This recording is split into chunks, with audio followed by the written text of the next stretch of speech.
Here's how you can solve the Rubik's clock. So first I'll explain how this works. When you press two buttons, it'll freeze the following side, just like this, when you move one of the other scroll wheels. So the first thing they want to do is look at the cross. It's these 5 clocks. And then you want to look at the center and pick any piece of the cross. It doesn't matter in beginner's method. And just freeze the following side that freezes that one piece. And then match the center to that one piece of the cross. Now look at your next side and do the same. I'll freeze this side.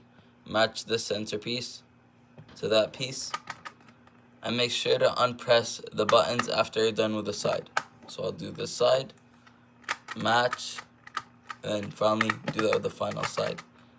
And now it's time for the corners. For the corners, you pause the corner and match all the cross to that one piece. So I froze this corner, I'll match it. I'll freeze this corner and do the same and match this one piece. Now final two, I'll match them up like this. And then you point them all at 12, just like that. Now you want to flip to the other side and do the same exact thing. Then in the end, it should be solved. Thanks for watching.